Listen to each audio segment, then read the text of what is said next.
இயேசு கிறிஸ்துவில் அன்புக்குரிய சகோதர சகோதரர்களே, பொதுக்காலத்தின் 19ஆம் ஞாயிறு திருப்பலிக்கு உங்களை அன்புடன் வரவேற்கிறேன். இந்த இறைவார்த்தைகள் நம்முடைய பயம், நம்பிக்கை மற்றும் கடவுளின் ரகசிய பிரசன்னம் ஆகிய 3 முக்கிய கருத்துக்களை மையப்படுத்துகின்றன. இன்றைய கொடுக்கப்பட்டிருக்கிற இறைவார்த்தையின் வழியை நாம் தியானிப்போம். மெல்லிய குரல் 1 அரசர் 19:9-11-13.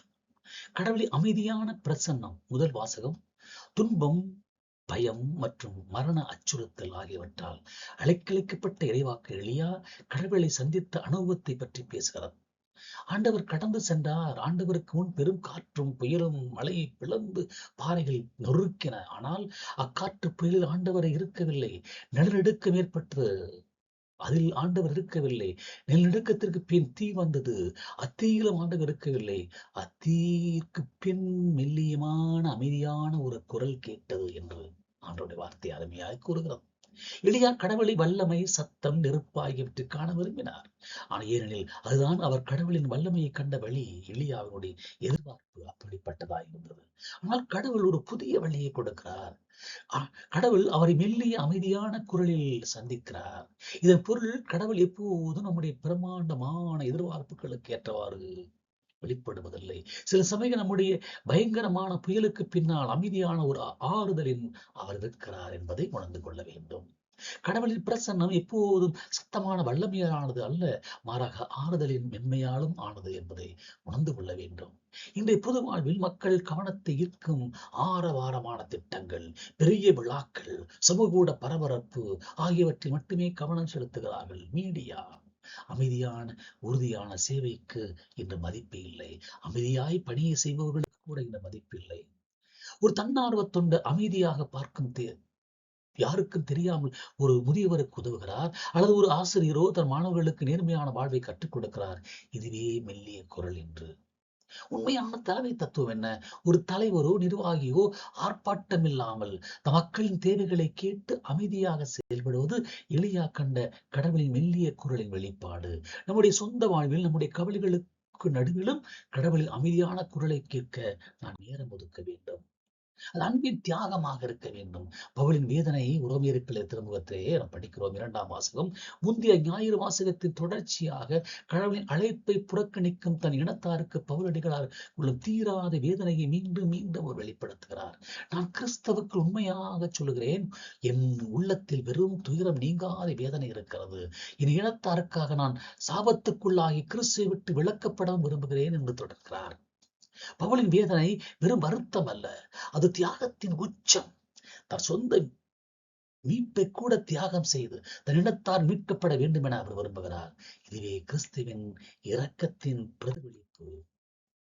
இஸ்ராயேலர்கள் பல சலுகைகளை, உடன்படிக்கையில், திருச்சட்டம், கிறிஸ்துவின் பிறப்பிடம் பெற்றிருந்தாலும் கிறிஸ்துவை ஏற்றுக்கொள்வதே மீட்புக்கு ஒரே வழி. இந்த புறக்கணிப்பே பவுலுக்கு வேதனை அளிக்கிறது.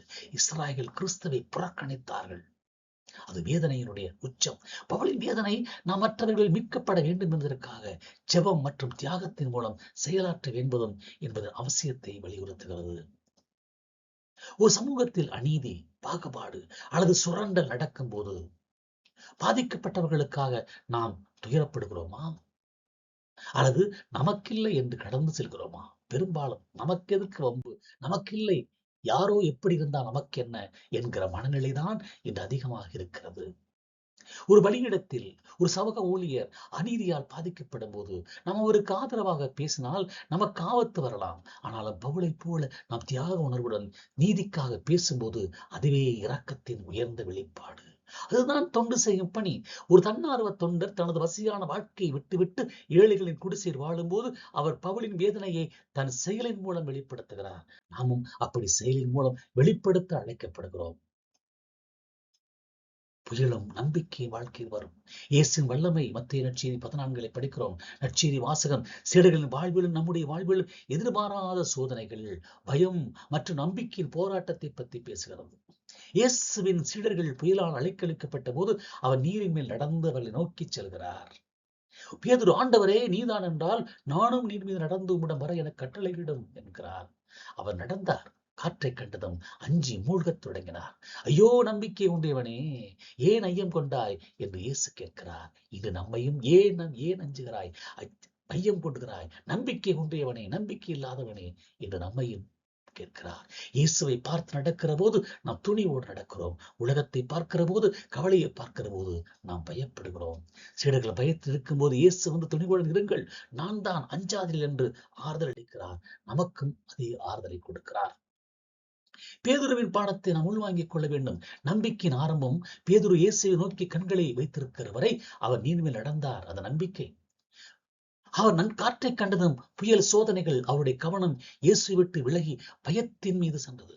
இதன் விளைவாக அவர் மூழ்கத் தொடங்கினார். நாம் இயேசுவை பார்ப்போம், உலகை பார்க்க வேண்டாம். நம்முடைய வாழ்க்கை புயலில் நம்முடைய கவனம் இயேசு விட்டு விலகி பயம், அச்சுறுத்தல், தோல்வி, நோய், கடன் தொல்லை என்று ஆகியவற்றின் மீது திருப்பும் போது நாமும் மூழ்கத் தொடங்குவோம். இயேசுவின் கேள்வி நம்மை நோக்கி கேட்கிறது, நம்பிக்கை கொண்டவனே ஏன் ஐயம் கொண்டாய்? நம்பிக்கை கொண்டவனே ஏன் ஐயம் கொண்டாய்? நம்முடைய பொது வாழ்வில் புயல்கள் எவை? அவை வேலைப்படு, பண நெருக்கடி, சமூக அநீதி, பொய்ப்பிரச்சாரம், நோய், கடன் தொல்லை, குழந்தையின்மை, பிரமாணிக்கமின்மை, வெறுப்பு என்று நாம் சொல்லிக்கொண்டே போகலாம். துணிவின்மை. ஒரு நல்ல சமூக திட்டத்தை நாம் முன்னெடுக்கும் போது எதிர்ப்பு அல்லது தோல்வி வரும்போது நாம் காற்றை கண்டு அஞ்சி அத்திட்டத்தை கைவிடுகிறோம், ஐயம் கொள்கிறோம். பேதுருடைய நம்பிக்கையை நாம் வளர்த்துக் கொள்ள வேண்டும். நாம் சமூக மாற்றத்திற்காக பாடுபடும் போது நம்முடைய கவனம் சமூக ஊடகங்களின் எதிர்வினை, அரசியல் அச்சுறுத்தல் ஆகியவற்றின் மீது இல்லாமல் இயேசுவின் மீது உள்ள வல்லமை இருக்க வேண்டும். இன்று நாம் அழைக்கழிக்கப்படும் போது இயேசு நம் அருகில் இருக்கிறார். அவர் நம்முடைய கையை பிடித்து காப்பாற்ற காத்திருக்கிறார். நாம் ஆண்டவரே என்னை காப்பாற்றும் என்று நாம் கூப்பிடுவோம். இறுதியாக உறுதிமொழி எடுப்போமா? அன்புக்குரிய சகோதர சகோதரிகளே, இந்த 19ஆம் ஞாயிறு நம்முடைய எல்லா புயல்களின் நடுவிலும் கிறிஸ்துவே நம்முடைய ஒரே அடைக்கலம் என்று உறுதியாக பிரகடனப்படுத்துகிறது. எலியாவை போல நம்முடைய ஆரவாரமான வாழ்வின் அமைதியாக நம்மிடம் பேசும் கடவுளின் மெல்லிய குரலை நாம் கேட்க நேரம் ஒதுக்குவோம். பவுலை போல அன்பின் மிகுதியால், சமூகத்தின் அநீதியால் அலைக்கழிக்கப்படுவர்களுக்கு தியாக உணர்வுடன் பாடுபடுவோம். பேதுருவை போல நம்முடைய வாழ்வு புயல் வீசும் போது, நம்முடைய வாழ்வில் துன்பம் வருகிற போது, வேதனை வருகிற போது, குழப்பம் வருகிற போது, நோய் வருகிற போது, ஏமாற்றம் வருகிற போது, இப்படி புயல் வீசும் போது காற்றை கண்டு, புயலை கண்டு அஞ்சாமல் நீரின் மேல் நடந்து வரும் இயேசுவின் மேல் கண்களை பதிய வைத்து துணிவோடு வாழ்வோம். ஆமென்.